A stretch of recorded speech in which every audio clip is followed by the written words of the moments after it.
V-Guard co-powered by Sensodyne ও ভিমল বলো কথা কেশরী। Associate sponsor UltraTech cement.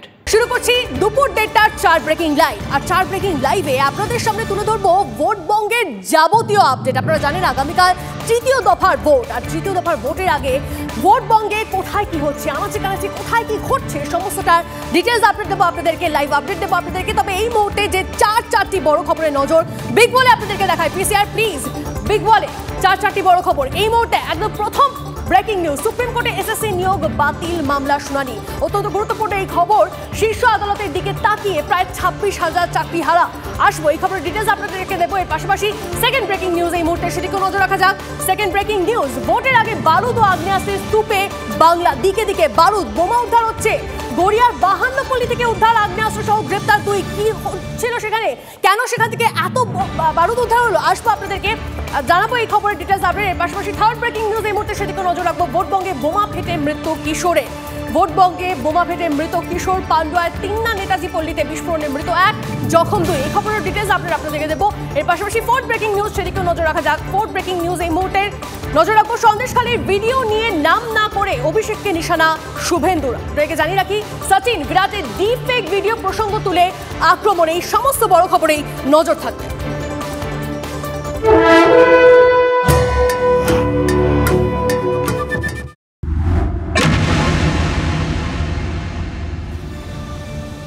তবে শুরুতেই সেই ভাইরাল ভিডিও নিয়ে আসুন আপনাদেরকে একটা আপডেট দিই। অর্থাৎ সেই গঙ্গাধর কয়ালের সেই ভিডিওর কথাই বলছি, যে ভিডিও সন্দেশখালী নিয়ে ইতিমধ্যেই ভাইরাল হয়েছে। তা নিয়ে TV9 বাংলায় মুখ খুললেন অমিত শাহ। মমতার নেতারাই মহিলাদের সঙ্গে দুর্ব্যবহার করেছে। মমতার সরকার অভিযুক্ত নেতাদের গ্রেপ্তার করেনি। মমতাকে এবার সরতেই হবে, মহিলাদের শোষণের ফল ভুগতে হবে, এই চ্যালেঞ্জ শাহের। सबसे पहले तो ममता बनर्जी ने संदेशखाली में उनका नेता इतने सालों तक महिलाओं के साथ दुराचार करा रहा है, इसका जवाब देना चाहिए। उसको वो अरेस्ट भी नहीं करती है, हाई कोर्ट को ऑर्डर करना पड़ता है। किस प्रकार का राज है? गरीब महिलाओं का शोषण धर्म के आधार पर करेंगे क्या? इस प्रकार से देश नहीं चल सकता, बंगाल नहीं चल सकता। ममता बनर्जी को जाना ही है। এই প্রসঙ্গে আমরা কথা বলেছিলাম তৃণমূল নেতা জয়প্রকাশ মজুমদারের সঙ্গে। কি বললেন তিনি, শুনুন। এরা বুক বাজিয়ে বলছে আমরা প্রচার যন্ত্রের মাধ্যমে এই ভিডিওর ওপর দিয়ে প্রচার করে আমরা একে নস্যাৎ করে দেব। আজকে কর্ণাটকে গিয়ে সেখানে যে লোকটি 3000-এর বেশি মহিলার সম্মানহানি করেছেন, সর্বনাশ করেছেন, তাকে পাশে নিয়ে চলছেন নরেন্দ্র মোদী, অমিত শাহ। এদের লজ্জা নেই? এরা মহিলাদের কথা বলে। রাজ্যপাল পাঠিয়েছেন, সেই রাজ্যপাল মহিলাদের শ্লীলতাহানি করছেন। মণিপুর নিয়ে কথা নেই, মমতা বন্দ্যোপাধ্যায়কে নিয়ে কথা বলছেন, সন্দেশখালী নিয়ে কথা বলছেন, যে ঘটনা নিজেরা সাজিয়ে তৈরি করেছেন। আরো বললেন অমিত শাহ, কৃষ্ণনগর থেকে তৃণমূল প্রার্থী মহুয়া মৈত্রকে নিশানা শাহের। কৃষ্ণনগর থেকে রানীমাই জয়ী হবে আশাবাদী শাহ। महुआ दीदी खुद ही फंसी हुई है। अब कृष्णानगर में रानी साहिबा निश्चित रूप से जीतने जा रही। আর এই সন্দেশখালীর ভাইরাল ভিডিও নিয়ে নাম না করে অভিষেককে নিশানা শুভেন্দু অধিকারী। সচিন বিরাটের ডিপ ফেক ভিডিও প্রসঙ্গ তুলে আক্রমণ। কয়েকদিন আগে ডিপ ফেক ভিডিও নিয়ে ক্ষোভ প্রকাশ করেন সচিন। এক্স মাধ্যমে সেই প্রসঙ্গ তুলে অভিষেককে নিশানা করেন তিনি। ভাইরাল ভিডিওর নেপথ্যে ভাইপো সিন্ডিকেট, প্রযুক্তির অপব্যবহারে অনৈতিক কাজ তৃণমূলের, কটাক্ষ শুভেন্দু। গতকাল প্রচার সভা থেকে সিবিআই তদন্তের দাবি তুলে আক্রমণ শানান শুভেন্দু। গোটা ভারতবর্ষের লোক জেনে গেছে আপনারা কি কি করেছেন। খুব কাঁচা স্ক্রিপ্ট লিখেছে। কমল শাহ বলে একজন পোর্টাল চালায়, সরাসরি মমতা ব্যানার্জির সঙ্গে যুক্ত। এত কাঁচা কাজ কোথায় নিয়ে যাই আমি দেখবেন, এটা কোথায় নিয়ে যাই এটাকে দেখবেন। ভাইপো বলছে আমাকে জেলে ঢোকাবে বলেছে, আর আমি আপনার নাম বলিনি, আমি বলেছি কয়লা ভাইপো জেলে যাবে, আর আপনি বলছেন আমি জেলে যাব। তার সবাই বুঝতে পারছে কয়লা ভাইপোটা কি। একটা ভিডিও সামনে এসছে যেখানে বিজেপির মণ্ডল সভাপতিকে কথা বলতে শোনা গেছে, তিনি নিজে বলেছেন হ্যাঁ ওটা আমি। একবার তিনি বলছেন ওটা আমার গলা, একবার তিনি বলছেন ওটা আমার গলা না। মানুষ সেটা দেখেছে, আমরা সেটা মানুষের সামনে তুলে ধরব। তার যদি মনে হয় এটা মিথ্যা, সেটা প্রমাণ করার দায়িত্ব তার, তিনি প্রমাণ করুন এটা মিথ্যা। ভাবুন একবার, যে সন্দেশখালী অস্ত্রে এতদিন ধরে বিজেপি বা বিরোধীরা শান দিচ্ছিল, সেই সন্দেশখালী আজ হাতিয়ার। তার যে ভাইরাল ভিডিও, আজ সন্দেশখালীর রাস্তায় তৃণমূল সেই ভাইরাল ভিডিওকে হাতিয়ার করে নারী নির্যাতনের অভিযোগ সাজানো, অভিযোগ তৃণমূলের। ব্লকে ব্লকে ভাইরাল ভিডিও এবং অভিষেকের বক্তব্য শোনাবে তৃণমূল। সন্দেশখালীর ত্রিমণি বাজার থেকে আজ প্রতিবাদ মিছিল শুরু। বিজেপির বিরুদ্ধে জোরদার প্রচারের পরিকল্পনা তৃণমূলের।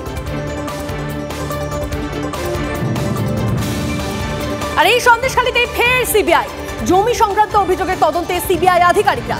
নেজার থানার শিরিশতলায় তদন্তকারীরা ইমেল মারফত জমি সংক্রান্ত বিষয়ে অভিযোগ করেন শিরিশতলার বাসিন্দা দিনু মণ্ডল। তার জেরে তদন্তে সিবিআই আধিকারিকরা দিনু মণ্ডলের বাড়িতে এসে জমির নথিপত্র খতিয়ে দেখেন তদন্তকারীরা।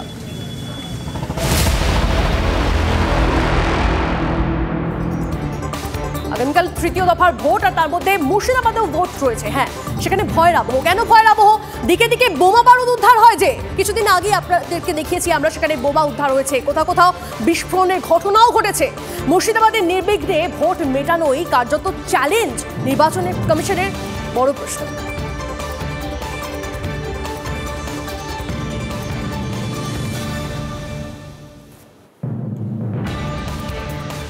কমিশনের কাছে মুর্শিদাবাদের শান্তিতে ভোটটাই চ্যালেঞ্জ।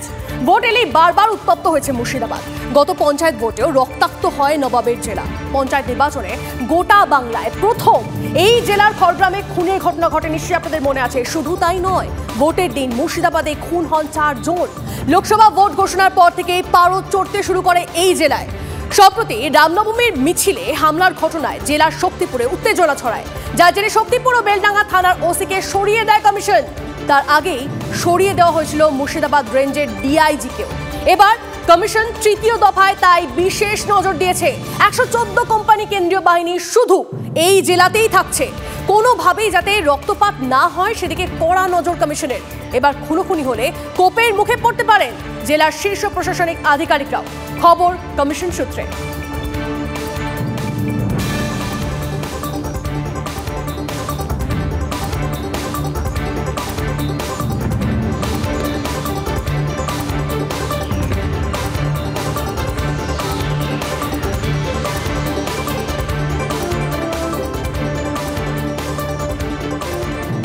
শুধুমাত্র মুর্শিদাবাদই নয়, আগামীকাল মুর্শিদাবাদ সহ রাজ্যের 4 কেন্দ্রে লোকসভা নির্বাচন। তবে এখনো গ্রামে ফেরেনি মুর্শিদাবাদের বাহালনগরের পরিযায়ী শ্রমিকরা।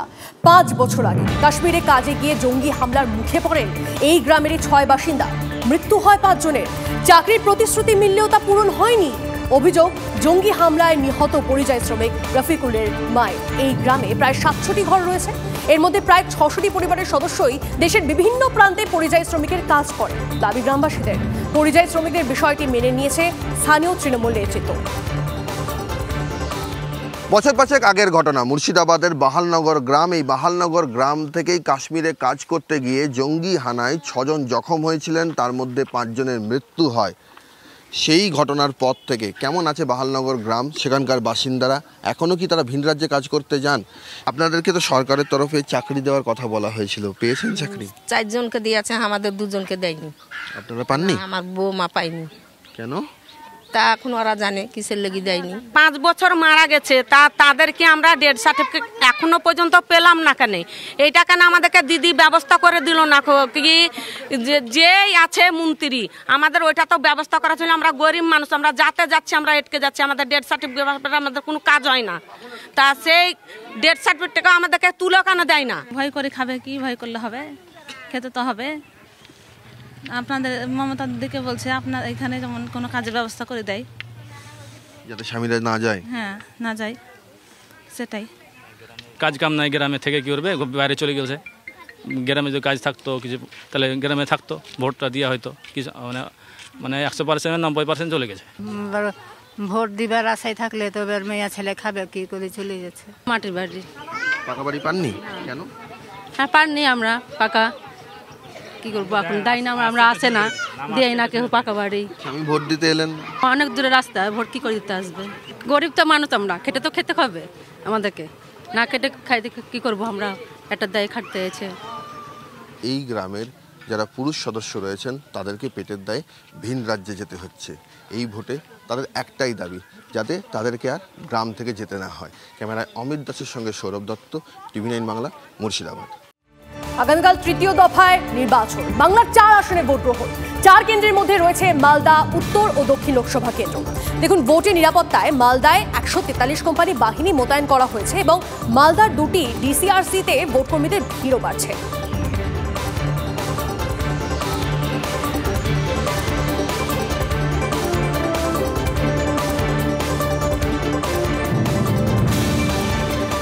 এর মধ্যে ভোট কর্মীদের বিক্ষোভ, আর সেই বিক্ষোভে উত্তাল মালদা। প্রশাসনের বিরুদ্ধে অব্যবস্থার অভিযোগে সরব কয়েকশো ভোট কর্মী। তাদের জন্য খাবার ও গাড়ির ব্যবস্থা করা হয়নি বলে অভিযোগ, ফলে ভোট কেন্দ্রে যেতে পারছেন না কর্মীরা। এরপরই মালদা কলেজ মাঠে চেয়ার বেঞ্চ ভেঙে বিক্ষোভ দেখান ভোট কর্মীরা। প্রায় কয়েকশো যারা দাবি করছেন, কয়েকশো জন রয়েছেন, 3 থেকে 400 জন। তারা যদি কিছুক্ষণের মধ্যে তারা সময় দিলেন, আধ ঘন্টার মধ্যে যদি তারা গাড়ি না পান তাহলে তারা ভোট বয়কট করবেন, ভোটের কাজ ভোট করবেন মিন্স তারা এখান থেকে যাবেনই না, তারা এখানে বসে থাকবেন বা বাড়ি ফিরে যাবেন। এখনো পর্যন্ত তারা এই নিয়ে কিন্তু রীতিমতো এই জায়গাতে মালদা কলেজ মাঠে তারা বিক্ষোভ শুরু করে দিয়েছেন। তাদের অভিযোগ যে সকাল থেকে তারা এখানে বসে আছেন, কোনো রকম কিছু ব্যবস্থা করা হয়নি, এমনকি তাদের খাওয়া দাওয়া নিয়েও সমস্যা, এবং তারা যখন বারবার বলতে যাচ্ছেন তাতে তাদেরকে সহযোগিতা করা হচ্ছে না বলেও তারা অভিযোগ করছেন। এদিকে আবার ভোটের ডিউটিতে গিয়ে অসুস্থ হয়ে মৃত্যু পুলিশ কর্মী। দার্জিলিং থেকে এসেছিলেন নবীন মুক্তার। ভোটের ডিউটি পড়েছিল বৈষ্ণবনগর থানা এলাকায়। রবিবার রাতে অসুস্থ হয়ে পড়েন নবীন। হাসপাতালে নিয়ে গেলে মৃত ঘোষণা চিকিৎসকদের।